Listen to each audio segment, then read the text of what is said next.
Salve, galera, estamos aqui começando o Drumete completo. Estamos nessa tarde aqui, né, calorosa, com meu amigo Vinícius Amaral, meu amigo Bruno, diretor Clovinho aí no comando. Estamos convidados mais do que especial hoje, nosso secretário de saúde, Daniel Sorange, deputado federal também. Manda um alô para todo mundo aí, meu amigo. É isso, né? Valeu, Clovinho aí, Bruninho, todo mundo, Vinícius. É muita informação. Daqui a pouco você já vai estar no meio da gente aqui conversando, vai ficar tranquilo. E antes de começar a trocar essa ideia aqui, eu tô aqui para agradecer os nossos patrocínios aqui, nossos parceiros que estão sempre ajudando a gente a chegar onde a gente está chegando, que é o Boteco Resenhano, um boteco muito bom, tem uns bolinhos de costela, feijoada, pastel. Pela carinha eu já vi que você gosta de drumete, tem uns drumetinhos fritos lá também. E também temos o Descobrindo Inglês, que é um curso de inglês muito bom, que ele tem uma dinâmica totalmente diferente.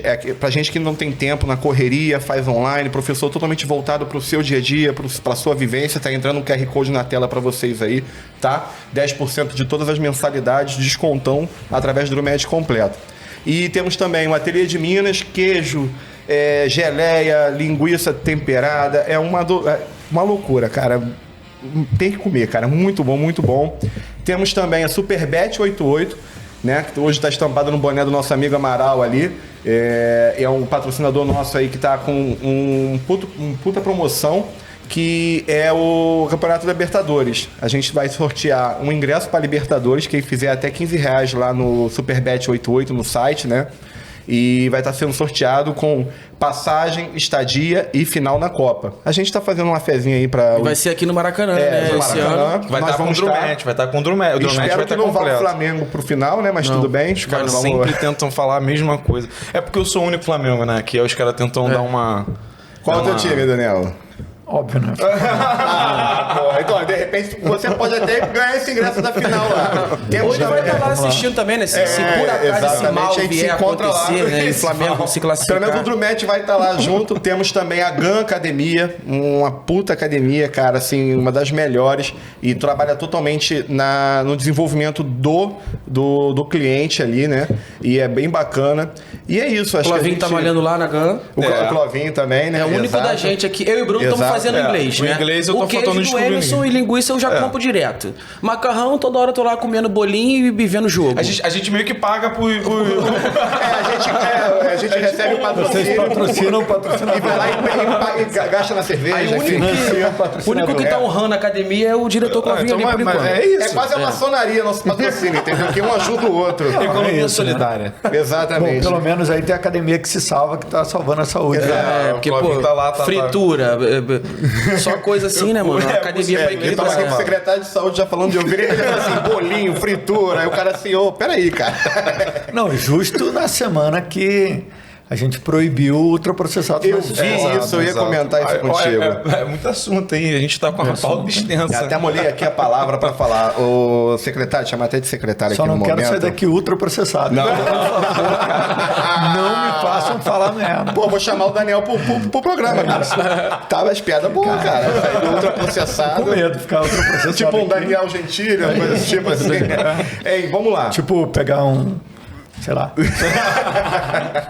O Clovinho corta pra gente não... Ô, Daniel, A Clovinho tem corte, aqui não é ao vivo, cara? Não, é gravado, é gravado. corte. Não, até pode comentar isso que o pessoal fica até no mistério, né? Que a gente não falou nada demais, mas você, comentou que é cortado. Então... O problema é que é gravado pra vocês, não pra mim, né? Não, sempre assim, porque pro entrevistado não é gravado. Pode confiar, nós somos pessoas de bom coração. Somos pessoas de bom coração. Cara, mas o curioso é que o único que nós fizemos ao vivo não mudou praticamente nada. Pra gente que fez aqui, pro Clovinho que editou, foi como se fosse... Eu acho que é a magia do podcast, né? Ter esse informal, essa conversa mais informal. E aí, Daniel, eu queria que você falasse um pouquinho aqui, fazer uma pergunta. Eu trabalho na área da saúde, eu sou gestor de saúde. E assim, quando eu peguei para ver sobre a sua trajetória, eu vi que você sempre esteve ligado ali, atrelado nessa questão de gestão ali, de tentar organizar, né? Você é bem reconhecido na sua trajetória na Fiocruz, é um entusiasta da vacina, isso aí não precisa nem falar, não é novidade nenhuma. E assim, eu dei uma pesquisada, que a Clínica da Família é um projeto muito forte ligado ao seu nome, e que também você, desde de início, programa de residência na Fiocruz, se eu não me engano, o primeiro que teve ligado à medicina da família foi com você participando também dessa iniciativa. iniciativa. E assim, como gestor de saúde, eu conheço o que a gente sofre hoje em dia em relação a CISREG, a regulação, a conseguir levar a consulta para todo mundo. E eu queria que você falasse um pouco disso, porque eu me vejo, quando falo do seu início, eu me vejo também no meu início, pensando que eu posso abraçar o mundo e ajudar na saúde de uma forma mais administrativa. E eu vejo que você não só viu isso, mas fez. E eu queria que você falasse um pouco dessa parte. Caramba. Pô, Vinícius, vamos... Cara, eu acho que a gente tem um desafio aqui no Brasil, que é um desafio que muitos países no mundo já viveram, que é implantar um sistema de saúde mais justo para as pessoas. Eu acho que a gente tem um desafio imenso de colocar em prática algo que a gente conseguiu colocar na Constituição Federal, que é criar um sistema universal, equânime, igualitário, que são palavras que parecem super bonitas na coisa, mas que tem muito significado para a vida das pessoas. Então, cara, a gente precisa conseguir fazer um pré-natal direito. A gente precisa que a mulher tenha um parto seguro. A gente precisa que aquela criança tenha um bom desenvolvimento. Então, cara, desde o início da minha carreira, assim, meus pais são médicos, minha mãe é bióloga, meu pai é médico, minha família é uma família de profissionais de saúde. Por isso que eu nasci em Vassouras. Eles faziam medicina lá. E eu sempre vi no meu dia a dia muita gente precisando de atendimento e algumas pessoas conseguindo, outras não. Eu sempre fiquei pensando, falei, olha, isso não é justo, não é certo. Uma pessoa precisar de cuidado e não conseguir ser atendido. E eu resolvi ser médico de família, trabalhava em Manguinhos, que é um local incrível do Rio de Janeiro, uma comunidade que tem muitos problemas, mas que tem pessoas incríveis que moram lá, que muitos são ex-funcionários da Fundação Oswaldo Cruz.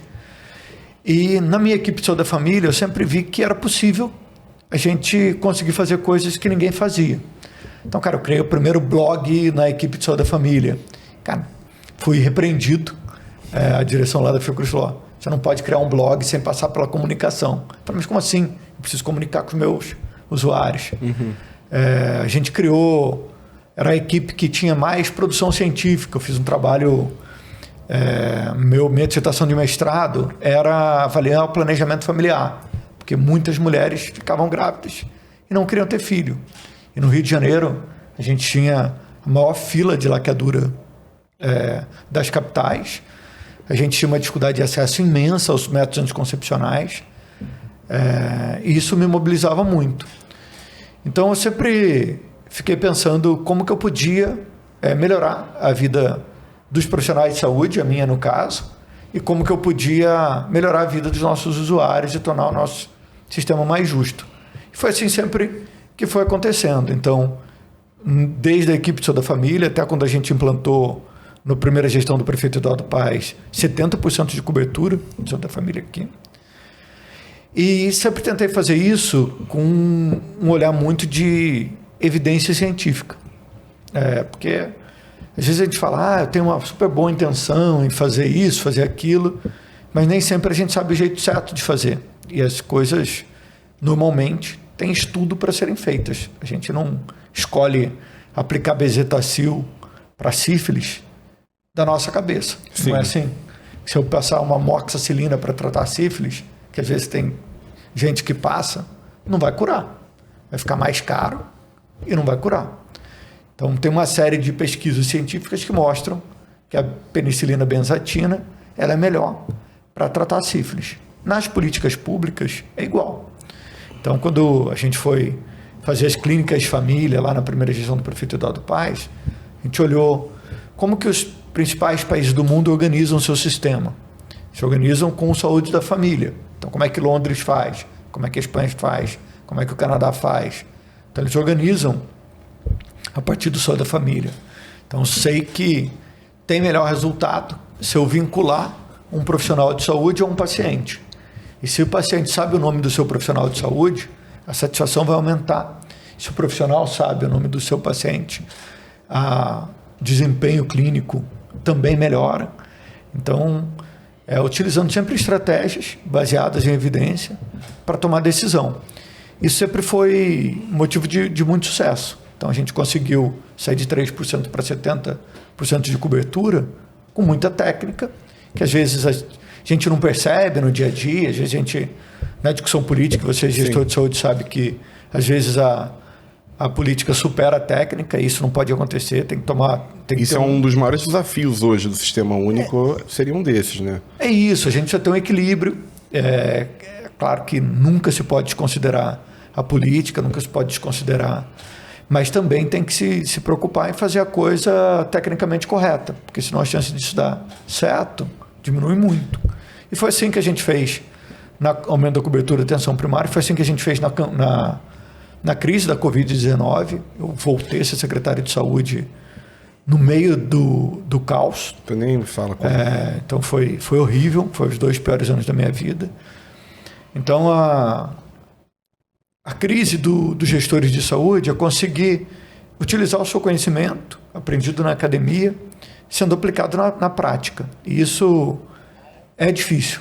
Eu lembro que a primeira vez que eu cheguei na Secretaria de Saúde do Rio, eu vinha da Fiocruz, e uns funcionários falaram assim: você vem lá da academia e vem querer colocar um monte de coisa da academia aqui no dia a dia da nossa prática. A ponta é um desafio enorme também, né? Trabalhar a ponta da saúde, né? É isso. E, cara, não tem uma dissociação entre política, entre prática e academia, estudo científico. A gente, na saúde, precisa unir as 3 coisas. Isso é muito difícil de fazer, mas é possível, né? A gente consegue fazer isso com muito carinho, com muita dedicação, mas sempre tentando conciliar essas 3 vertentes. E você falou também aí, a primeira coisa que você falou, fiz um blog, e eu acho bem lógico, porque saúde é informação. Você pode evitar muito da pessoa procurar um tratamento, ela evitar chegar àquela situação através da informação. E tem a ver muito com a cultura também, como você falou agora. A gente, infelizmente, é de uma cultura que existe, né, um machismo estrutural que diz sobre o homem não procurar muito a saúde. E a gente vê o resultado nas taxas, nas porcentagens que a gente vê por aí, né, relacionado ao paciente no sexo masculino. E isso era um maior desafio que tinha. Só para completar rapidinho, a laqueadora.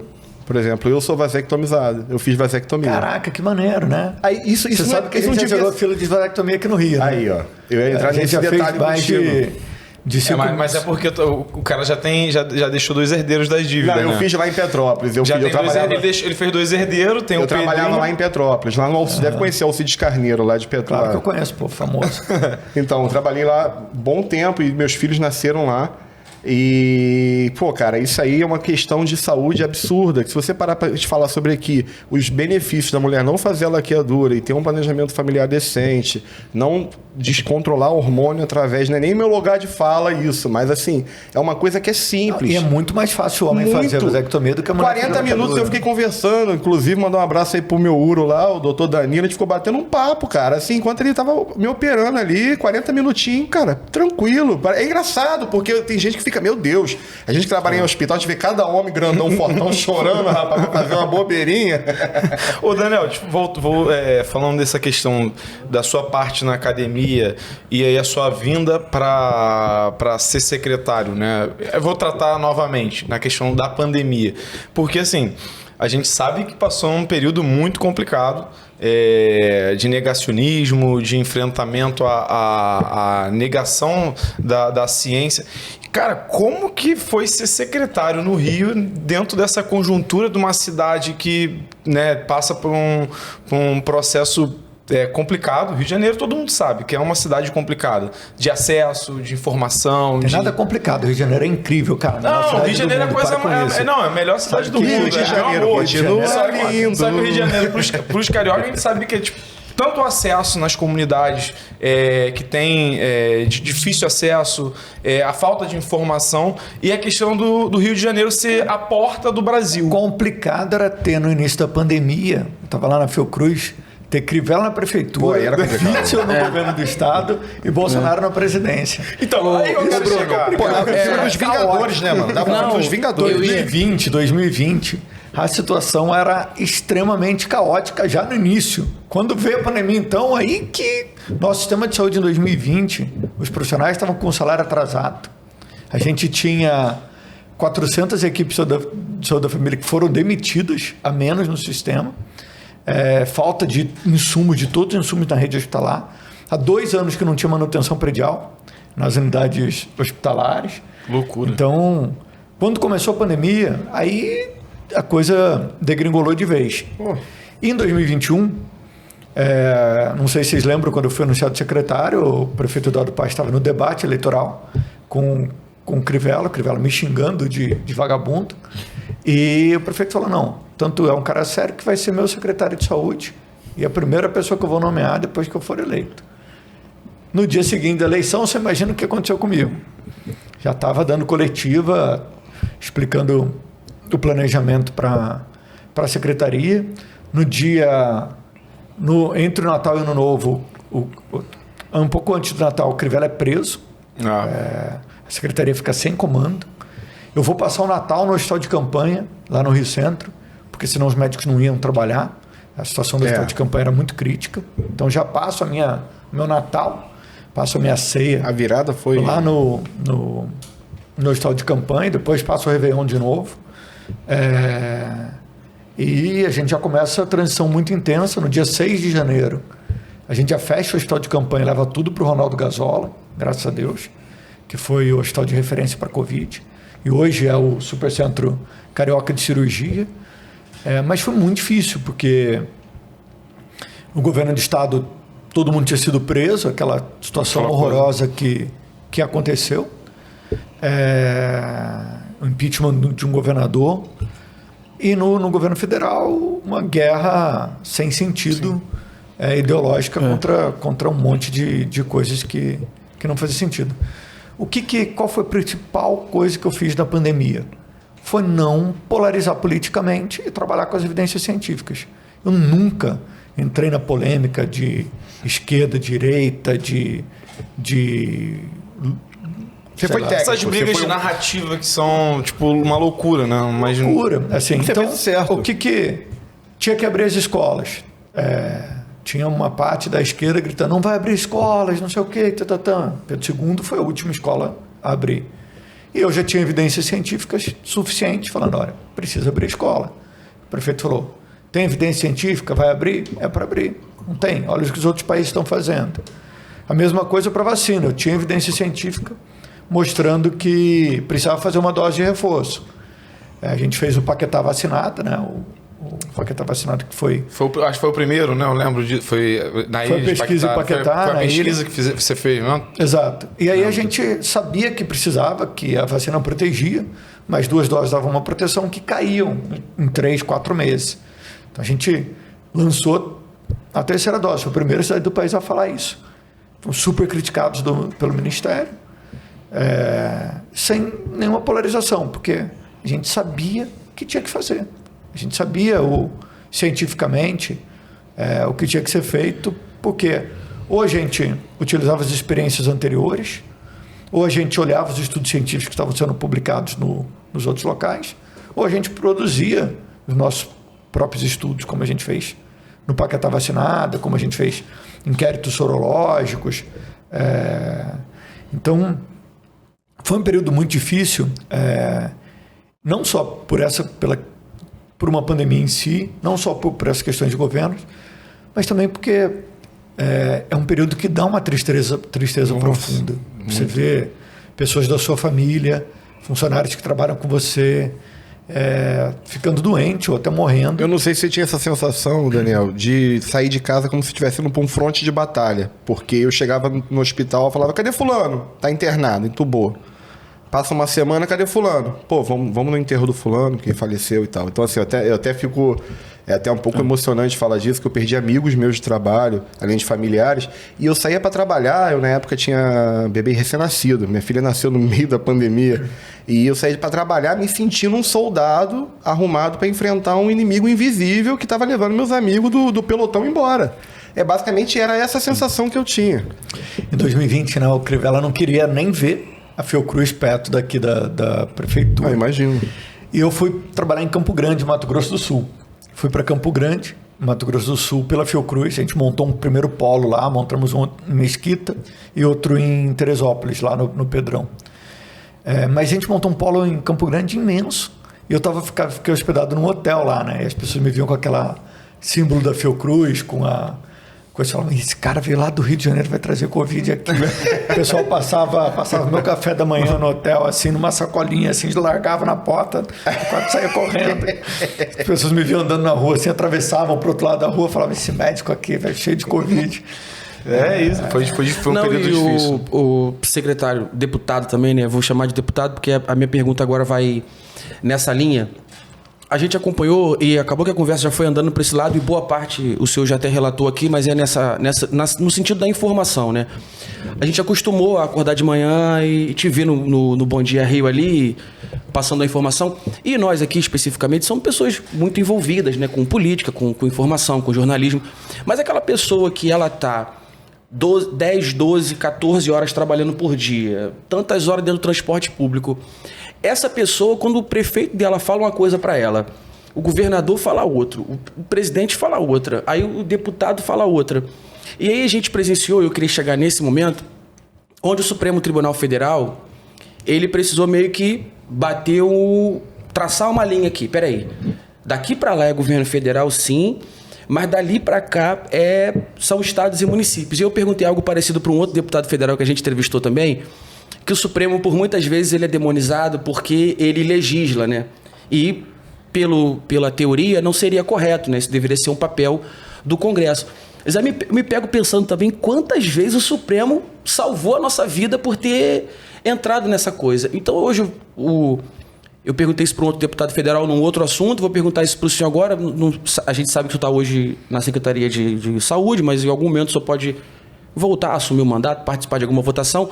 E eu queria saber se o senhor tem alguma iniciativa ou se conhece algum outro colega que infelizmente, virão outras pandemias, virão outros governos que o voto é para isso, né? Pode se eleger muito bem governadores aí novamente negacionistas, pode infelizmente haver um outro presidente.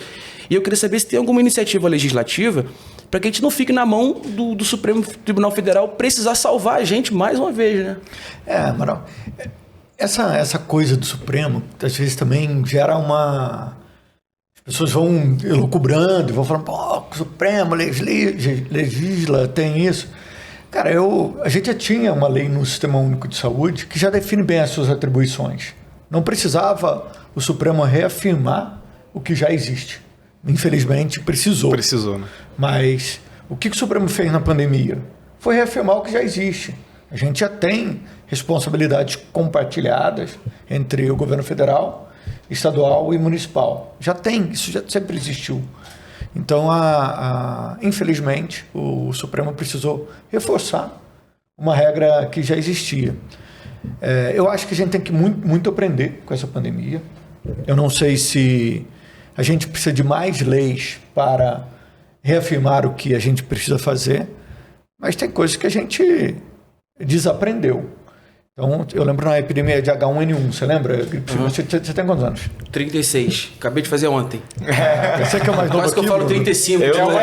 Não, o Clovinho acho que é o mais novo. O diretor é o mais novo. Clovinho? Clovinho tá com quanto? 30. 18 anos. 30, geral aqui é 30.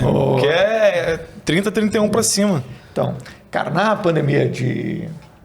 H1N1. Em 2009, H1N1, 10. vocês tinham 20 anos. Eu lembro. Tá. Eu lembro disso. Cara, foi uma pandemia também de grandes proporções, claro que não igual a da Covid-19, mas a gente já teve uma crise sanitária importante. Então, a primeira coisa insumos estratégicos, o governo tem que comprar, federal, porque senão gera uma competição doida entre estados e municípios. O ministro era o Temporão, o presidente era o Lula. O que ele fez? Fez, olha, Tamiflu, lembra Tamiflu? Sim. Tamiflu para H1N1. Inclusive, é a influenza que está rodando agora, que quem está escutando aí, se puder tomar vacina, por favor. Então, a gente está vendo o inverno aí, a gripe chegando, vacininha, a vacina protege contra o H1N1, mas na época não tínhamos vacina. O que a gente tinha? O Tamiflu, que era um remédio que diminuía os sintomas e salvava a pessoa de ser internada, principalmente para grávida, evitava ela morrer, porque morreu muitas grávidas naquela época. Se a gente deixasse os estados e municípios comprarem Tamiflu, como é que ia ser? Loucura. Farmacêutico enlouquecer. O mercado farmacêutico ia adorar. Cada um ia competir. Então aqui o município do Rio, tapetão, né? Município grande, compra muito, acabou para você. Teresópolis, ferrado. Queimados, então, não tinha espaço. O que a gente fez na pandemia? Teste de Covid. O Ministério falou, vou te dar o dinheiro aqui, você compra aí. Caos. Então, coisas que a gente já sabia, que a gente já tinha lições aprendidas, a gente desaprendeu. Retrocedeu, né? Esqueceu o básico da gestão. Então, utilizar o poder de compra do Estado para organizar o mercado numa pandemia é foda. É super não, e tinha país que tinha 3 vezes a população em vacina e tinha país que não tinha vacina ainda. A gente teve, né? levando para uma escala mundial, né? O Tamiflu foi comprado pelo governo federal com preço mais barato que até alguns países desenvolvidos. A Argentina, que fez uma confusão ali, deixou comprar de qualquer jeito, outros países da América Latina deu maior galho. E o Brasil conseguiu ter o Tamiflu antes, num preço adequado de mercado e com uma distribuição equânime para quem precisava. Isso é natural do governo federal fazer. E o restante, a organização do sistema e tudo... Aí é logística, é distribuído. Município, estado, alta complexidade. Epidemia de dengue, como é que a gente faz? Não é uma novidade, epidemia de dengue, né? Não. Atenção primária, diagnosticava. Tenda só para diagnóstico, porque não tem como você manter um cara entubado numa tenda, vai ficar muito caro. E a gente fez isso na pandemia de Covid. E ficou muito caro. Ficou muito caro, e sem noção. Era muito tiro no escuro, né? Com um monte de hospital vazio. Mas... a gente já tinha conhecimento. Esse é o ponto que eu queria chegar com você. Queria fazer essa pergunta. Porque na H1N1, a gente, além de ter o final do mandato do governo do presidente Lula, a gente tinha quadros, e o Brasil tem quadros gigantescos. Assim, eu acredito que você seja um desses quadros, mas existem outros. A gente teve o Padilha, que hoje está como ministro da Relação Internacional, mas tinha um Temporão, tinham pessoas especializadas na área. E na pandemia, a gente teve um médico que era um médico que poderia levar, e era o cara que estava levando, que foi o Mandetta. Só que cada entrevista que o Mandetta falava uma coisa, o presidente vinha e falava outra. Ou seja, onde eu quero chegar? Você acredita que a pandemia poderia ter sido solucionada de uma forma mais fácil, até por conta do nosso Sistema Único de Saúde ser uma referência para o mundo, enquanto vacinação, etc. E o porquê? Por que a gente teve tanta dificuldade? Foi a questão política, de fato, né? Porque a gente chegou nessa situação, a gente perdeu tantas pessoas por uma coisa que a gente sabia como poderia ser cuidado, a gente poderia ter agilizado mais, mas infelizmente... E uma outra questão, né? A gente não puniu ainda essas pessoas. Essas pessoas seguem nas ruas, vivendo suas vidas, enquanto a gente tem mais de 600 mil mortes pela Covid. Cara, Bruno, eu sempre gosto... É fácil você ser engenheiro de obra pronta. Sim, porque a gente vê o que aconteceu. Eu acho que toda vez quando a gente mistura ideologia sem evidência científica na saúde, isso não funciona. Entendeu? Isso sempre vai dar ruim. E ao longo da história da humanidade, isso foi feito várias vezes. Tá? A gente teve aqui no Rio de Janeiro uma revolta da vacina. Você deve lembrar.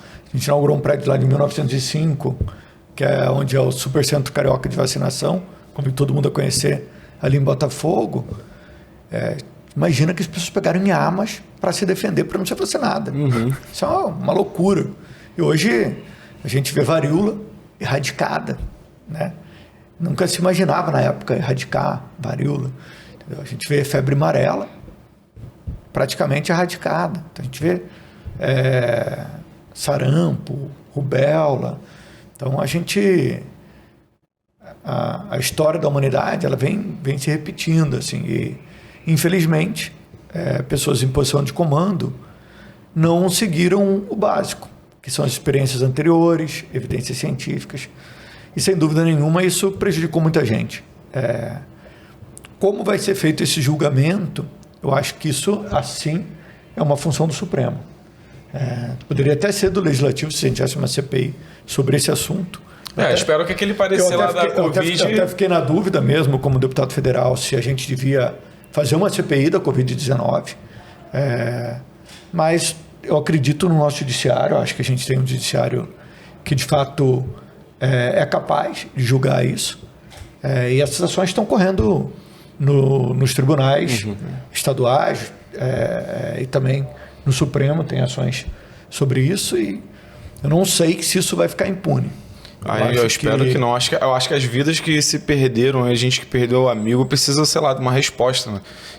São muitas pessoas, cara. São amigos, famílias, o Baltar mesmo que viveu essa loucura. Você que viveu essa aventura. Independente do resultado morte, até para não banalizar quem não morreu, mas sofreu muito também, sim, a conduta em si está errada. A gente viu a doutora Nise Yamaguchi na CPI da Covid, viu aquela menina que depois ela ficou chateada com esse nome, mas eu não vou lembrar o nome dela, mas era tal da Capitã Cloroquina. A gente viu coisas, minha mãe foi na UPA, já voltou com aquele Ctrl-C, Ctrl-V pronto, ivermectina, cloroquina, então, tipo assim... Não é só para quem morreu, é não fazer porque tá errado, pô. A CPI fez um relatório brilhante, sim, tá? A CPI da Covid, né? Fez um relatório brilhante. É claro que a gente poderia ter uma outra CPI para continuar essa história aí nessa nova legislatura. Exato. Eu acho que tem que fechar... Na 57ª legislatura. Porque a 56ª fez um relatório, mas a 57ª poderia aprofundar ainda mais, porque a gente já tem resultados posteriores. Agora, hoje a gente tem... o pós-Covid, que também é muito difícil. Hoje a gente tem o legado desses problemas que estão aí na nossa sociedade. Os problemas que foram acarretados sobre esse período terrível. Porque essa bagunça na gestão da pandemia gerou consequências na economia, gerou consequências nas famílias, gerou consequência... em vários outros setores da sociedade aí que precisam ser vistos. Mas, cara, eu vou te falar um negócio. Eu sofri tanto nesse período da Covid-19, foi os 2 piores anos da minha vida. Que eu vou tentar mudar de assunto aqui. Vamos trocar agora. Eu ia concordar com você agora, porque eu ainda tive um pouquinho de... Eu achei que tinha passado o problema, eu falei lá, que eu era de Petrópolis, passou a pandemia, eu respirei, aí veio a tragédia que a gente passou lá. Mas vamos falar de coisa boa. Eu ainda tive round 2, filho. Mas enfim, eu acho legal, só pra gente finalizar, que tem que ter punidade, tem que ter resolutividade. Eu acho que não precisa pegar só, o Bruno, eu entendo a tua fala e concordo, mas a gente não tem que só crucificar por crucificar. Tem que se botar como exemplo para que na próxima a pessoa não pense 2 vezes, não coloque ideologia, não coloque... Porque claramente a gente passou por um momento de obscuro. A informação virou inimiga. A verdade virou individual. Né?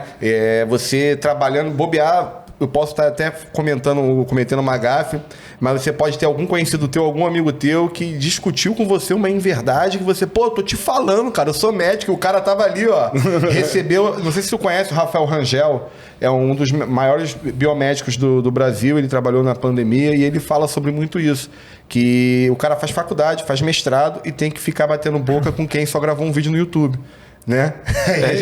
Mas, cara, eu sempre procuro entender isso relativizando um pouco. Porque, às vezes, o cara tem um conhecimento científico. Eu tenho doutorado, eu trabalhei a minha vida inteira. Sim, não pode limitar. Meu doutorado é em epidemiologia. Mas é muito importante a gente entender o que passa com o outro.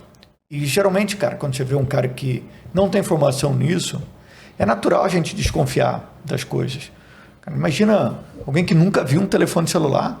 O cara, você entrega o telefone e fala, fala aí nesse negócio. É difícil, entendeu? Às vezes a pessoa, de fato, tem dificuldade para acreditar. Tem que tentar compreender a situação do outro, né?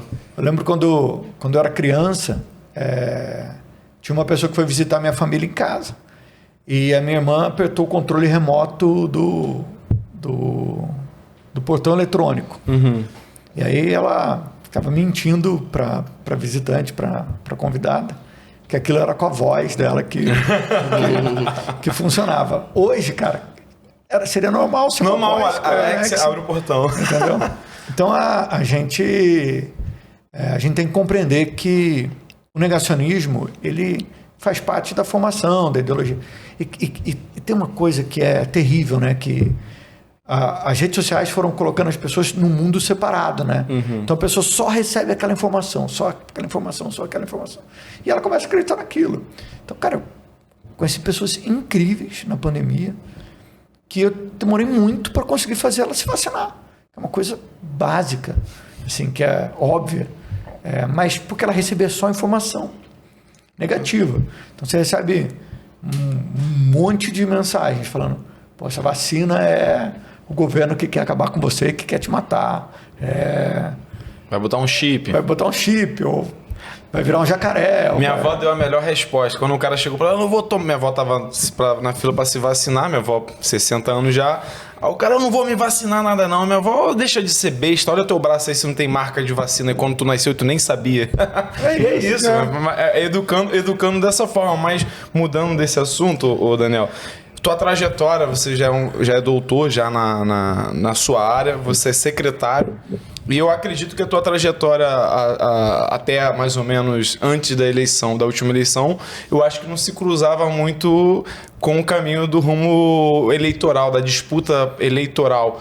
Não sei se você já tinha essa compreensão de ser candidato a deputado federal ou se veio ser intuitivo, né? Porque você falou no início, é muito difícil separar a questão técnica com a questão política. E a gente debatendo aqui sobre assuntos de pandemia, eu acredito que esses prefeitos de cidades do interior, deputados, etc., que se elegeram numa linha, até propriamente do bolsonarismo, ficaram de frente com o problema e tiveram que, lascou, mano. Se eu for contra quem me colocou aqui, né, contra e a favor da ciência e contra quem acredita de fato, é uma disputa meio complicado, porque a galera vem e te derruba. E aí eu queria entrar nessa questão. Você se elegeu deputado federal, muito bem votado, e eu acredito que isso muito por conta do seu trabalho enquanto secretário de saúde, o que você apresentou nesse período de demanda que foi grande. Você sabe que eu fico puto, né? Quando as pessoas falam: não, você foi super bem votado por conta da Covid-19, né? Eu falo: olha, eu já trabalho com a população há muito tempo. Por isso que eu queria saber. A sua perspectiva eleitoral naquele momento ali era de ser candidato alguma vez, sei lá, 10 anos atrás, pô, acho que eu posso ajudar. Porque a verdade é essa, o deputado. Você tem um conhecimento muito grande. E a gente precisa disso lá no Congresso. Porque a gente vem de legislatura. A última, então, eu não sei se essa é pior. Até porque a gente aprovou, a primeira parte da reforma tributária foi aprovada. Isso é um ganho. Mas a última legislatura foi difícil. Então, eu queria saber dessa tua trajetória, se de fato essa caminhada de ser deputado e construir um SUS digno, como você disse, igualitário, que chegue às pessoas de fato, ou se foi uma questão de momento ali que você... Qual é essa visão?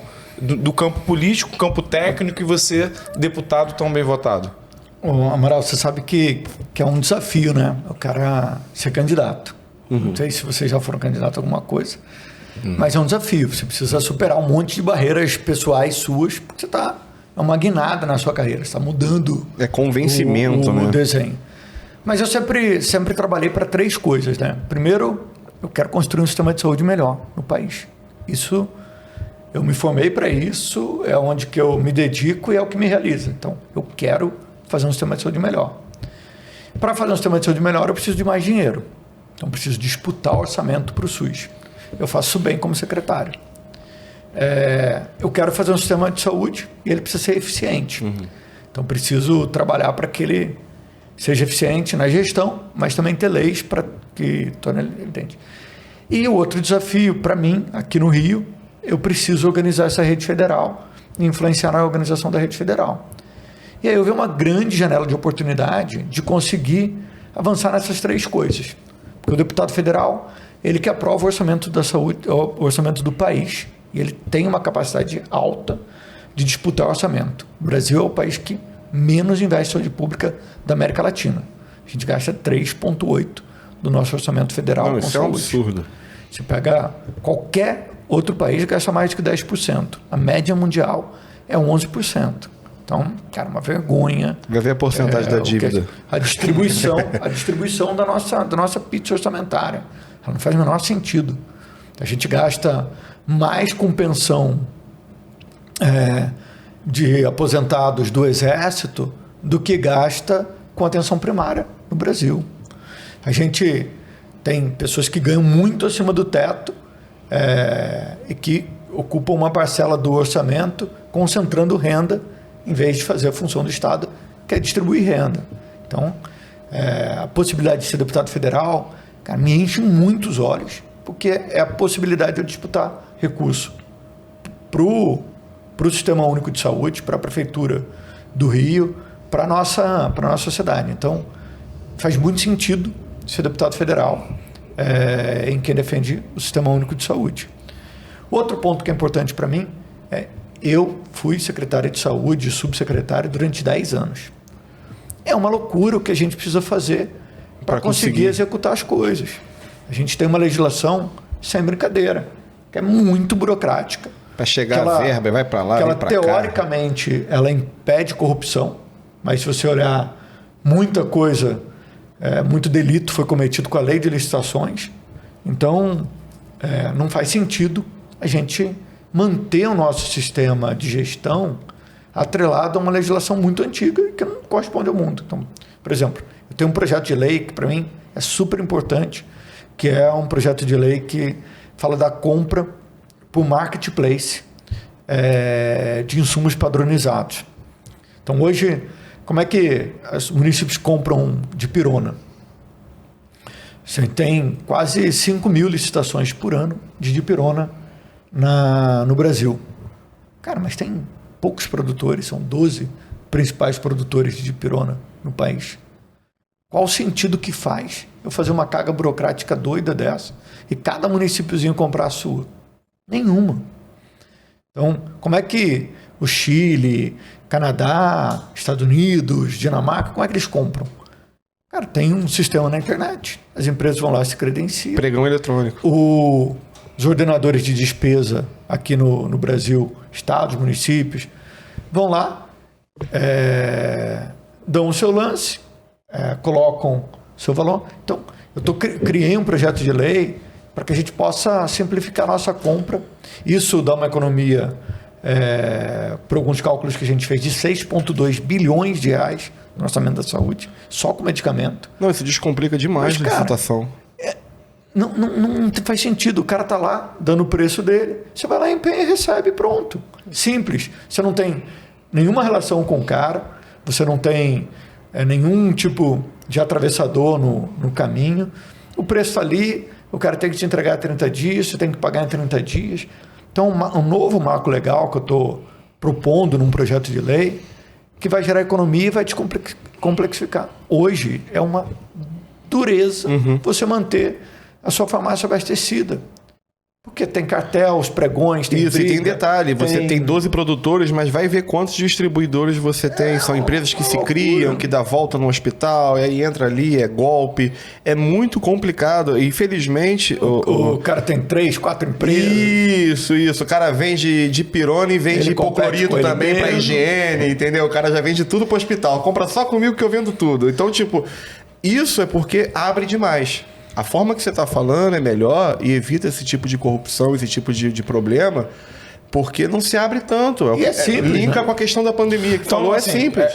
O que você falou. A gente tem um deputado federal hoje no Congresso que não só usa a bandeira da saúde para se eleger, mas também está ali para construir novas legislações. A gente necessita, tipo, 4.320 é de 64 que trata do orçamento público. A gente precisa reformar, velho. A gente precisa arrumar um jeito. Reformar quase tudo. A gente precisa reformar, dar um jeito de mudar. Tem agora a nova lei das licitações. Eu estou estudando um pouquinho ela, que é minha área, mas a 4.320, que é a minha área de atuação, a gente tem várias coisas ali que a gente precisa debater. O orçamento vai mudando, as coisas vão mudando, a execução orçamentária muda. Exato, ela é uma roda gigante, ela vai transformando. Então, assim, até pra gente do Drumet que trabalha com informação, a gente bate-papo com pessoas, né, de altos calibres, e deputado federal e secretário de saúde é informação a vera. Então é importante a gente saber que tem um cara que é deputado que está trabalhando para melhorar o sistema de saúde. Porque muitas das vezes as pessoas não sabem nem que o Sistema Único de Saúde é.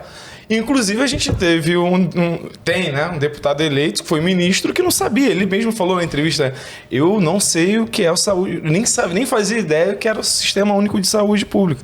Não tinha ideia, o cara foi ministro durante da pandemia. Então, acho que é assim, agradecer, então, até que você eleito tem uma trajetória dentro da saúde e está se propondo a construir um SUS mais justo, né, no Brasil, né, ter um acesso à saúde de fato. O deputado, e a nível de emenda, assim, no primeiro ano o deputado ainda não consegue, né? Mas já planeja alguma coisa para o ano que vem? Tem um foco seu assim? Se puder falar, se não for nada estratégico, né? É saúde, né? Mas algo específico, né? Às vezes, a gente viu que eu tive acesso a alguma... Não sei como é que se completou isso, mas a CEINFRA tinha um orçamento muito bacana aí até o ano passado, pela questão da SEDAI e tal, e a gente viu que o senhor tentou reformar alguns hospitais, algumas coisas, porque a coisa predial mesmo estava também muito sucateada, né? É isso, Amaral. O terceiro ponto, cara, além do orçamento tornar mais eficiente, é a rede federal do Rio. Cara, um dos motivos de eu querer ser deputado federal é poder defender essa rede.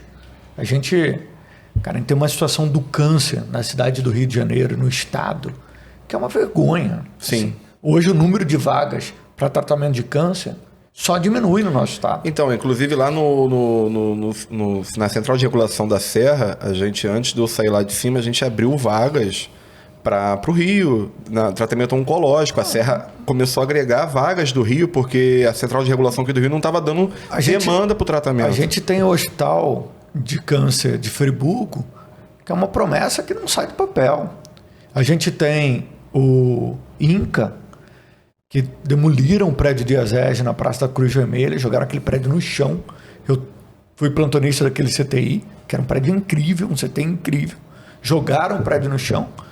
A obra começou na gestão do presidente Lula. Em 2012, a obra parou e está parada até hoje.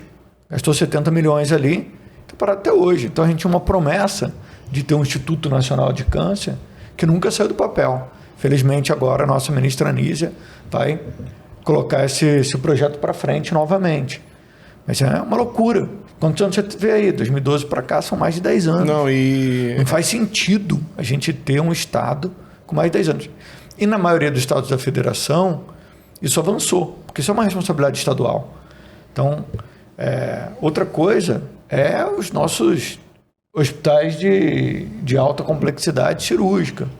Então, você pega uma colangiopancreatografia retrógrada, que é um exame super importante para ver as vias biliares. Cara, é uma loucura hoje, porque você não consegue fazer na rede de alta complexidade. As nossas unidades que atendiam o presidente da República, como do Hospital dos Servidores do Estado, vocês já entraram lá? Uma vez. Cara, é gigante. O hospital é lindo, incrível, sabe? Uma enfermaria super amplas, com janela. Cara, se aquele hospital fosse reformado, é sem dúvida nenhuma a melhor estrutura de hospital do país. O hospital totalmente sucateado. E o Brasil, o Rio de Janeiro, né, por ter sido capital, ele herdou essa rede, né? Herdou uma rede gigante, mas, por exemplo, eu sempre estava no fundão, né, por conta do meu falecido padrasto, porque fazia tratamento os 2 rins dele parou e tal, ele fazia diálise e tal, e eu tava sempre indo lá. Cara, tava num estado na época, tipo, crítico, né? É um trabalho muito difícil. Assim, quem é da área da saúde para reconstruir, porque o Rio de Janeiro, como você estava falando, é gigante, tem hospital federal para dar pau. Então, eu acho que o foco, o Daniel pode até com toda a propriedade me corrigir, o foco é muito nos hospitais da média e alta complexidade, que já está ali para resolver uma coisa que não foi resolvida anteriormente, como a gente volta na primeira atitude, que foi criar um blog, a gente faz esse link porque volta na questão da informação, do básico, da ponta. Eu acho assim que o que vai resolver cada vez mais o SUS é a atenção básica. É você ir lá na portinha, conversar com a Dona Maria, conversar com o seu João ali, ver o que é conversar com o adolescente sobre, entendeu, DST, sobre responsabilidades, sobre a vida sexual, conversar sobre gestação. Por exemplo, eu vi vocês postando que vai ser um marco agora a prefeitura regularizar o Vale Transporte, né, o Rio Card, que é o projeto porque eu, por exemplo, vivenciei o grau de aumento de faltas em consulta de pré-natal é a partir do dia 20, meu amigo. Eu não preciso falar para vocês o porquê, porque não tem dinheiro para passagem. Então, assim, eu acho legal linkar essas coisas assim. E eu vejo muito isso na sua visão, entendeu? De tentar resolver para chegar na alta, entendeu? É isso, Vinícius. Cara, o SUS é integral, né? Então, a gente está falando aqui da alta complexidade, isso é super importante. Mas, cara, a gente não pode esquecer da promoção da saúde e da acessibilidade, né? Acho que isso é um desafio imenso. Então, uma coisa que eu fiz, que eu me orgulho muito lá na Câmara dos Deputados, foi brigar por imposto seletivo na reforma tributária para produtos que fazem mal à saúde. Não dá para a gente não taxar cigarro igual todos os países do mundo fazem. Não dá para a gente não taxar bebida alcoólica. Sim. A gente precisa ter um imposto seletivo aquilo que faz mal. A gente precisa incentivar as pessoas a terem hábitos saudáveis.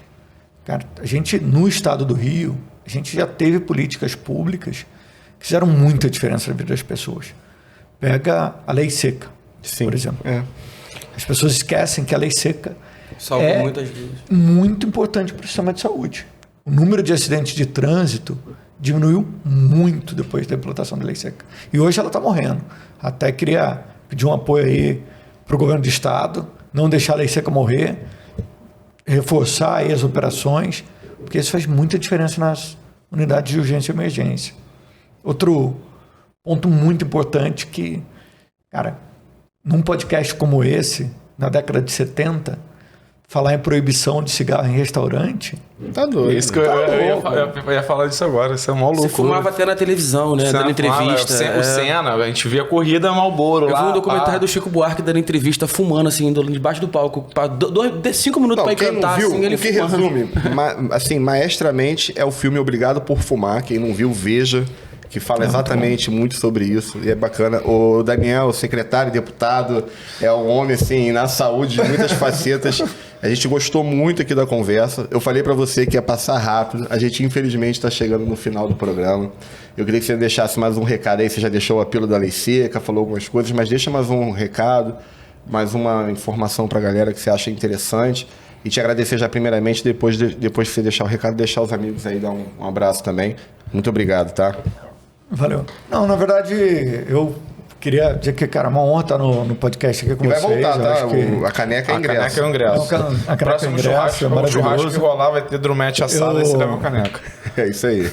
Não, eu acho que a gente tem um desafio imenso nesse país de gerar consciência coletiva do quanto que é importante construir um sistema público universal. A gente viu isso na pandemia, mas isso serve para o nosso dia a dia, para a vida. Os países que não construíram um sistema público universal tem muito problema. Então, acho que a gente consegue, aos poucos, avançando com o nosso modelo de sociedade, avançando com o nosso sistema.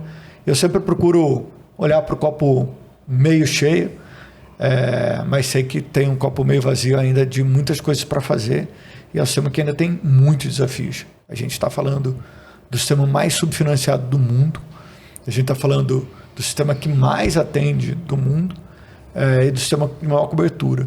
Então a gente precisa equilibrar essa pizza orçamentária do país, e aí já peço ajuda também aos outros deputados aí. Vamos ajudar aí, aos outros influenciadores do orçamento público federal, de que a gente precisa ter um equilíbrio nesse orçamento, colocando mais recursos para a saúde pública e, obviamente, tirar dinheiro de setores que só concentram renda e que não ajudam aí no desenvolvimento da nossa sociedade. Pô, irado demais. Agradecer a tua presença aqui, Daniel. Espero que você volte daqui a um tempo pra gente trocar mais uma ideia sobre SUS, sobre política, sobre questões orçamentárias, né, da saúde pública. Agradecer a tua presença aqui. O convite já para retornar aqui já tá feito, já até falei com o João aqui, mandar um abraço pro João, agradecer ele, super atencioso. Final do ano vai ter o... Já fala do campeonato. Agora jogar uma bolinha? Vai ter um campeonato aí, rapaz. Quero saber se eu vou ganhar uma tatuagem queimada. Vamos lá, vai ganhar, pai. A tatuagem, gostou da tatuagem lá da nossa amiga? Vamos lá, Vamos arrumar mesmo. Do Star Wars também, que pode ser assim? Pode ser, fechou, pô. Já fala com a Stephanie, deixa já tá aí. É isso aí. A força tá com você. É isso aí. Agradecer o secretário, né? A gente sabe como que é a correria. Falei isso com a Joyce. A gente passa, às vezes, no prédio da prefeitura, vê luzes acesas ali, 9h pouca da noite. Falando nisso, ó, rapidinho, falando nisso, mais uma figurinha no álbum, hein? Prefeito, vai chegar em você. Mais um secretário, hein, Dudu? Aí agradecer de verdade, que a gente sabe como é que é essa correria. A gente sabe também que tem muita gente que se propõe a fazer um negócio assim para imprensar a autoridade. E no momento é a nossa ideia, a gente quer fazer isso que você falou. Nos primeiros episódios, o Rafael, que é biomédico, falou: cara, isso aqui não deixa de ser um episódio de divulgação científica. Vocês estão dando voz para um profissional, e numa época que você aperta um botão ali, você tem voz para falar para milhões de pessoas às vezes sem ter a informação, né? E a gente se sente feliz de poder receber você, pô, com essa vivência toda. A gente pensa que sabe da vida do convidado, e o convidado chega aqui e fala coisas que a gente nem imaginava. Você, cara, aquele cara passou por muito mais coisa do que eu imaginei, viveu coisas. E é importante não para nós, tanto para nós três aqui, como para essas centenas, milhares de pessoas que vão assistir esse episódio. Muito obrigado de verdade. Graças, assim, a Deus e às autoridades, a gente está saindo um pouquinho desse obscurantismo. A gente consegue, a nível de prefeitura, então, nossa, a gente saiu de um atraso tremendo. E hoje ver gestores assim, com a cabeça do prefeito Eduardo Paes, sua, da Joyce, que teve aqui um tempo atrás, de tantos outros. Para nós é muito enriquecedor esse bate-papo. E quando a gente puder de novo, a gente vai estar feliz, nós quatro aqui, e quem estiver assistindo também, eu tenho certeza. Obrigado mesmo. Então, galera, queria agradecer muito por estarem assistindo mais um programa. Aproveitar no final aqui, não esqueçam da promoção da Superbet 88. A Libertadores está chegando na final.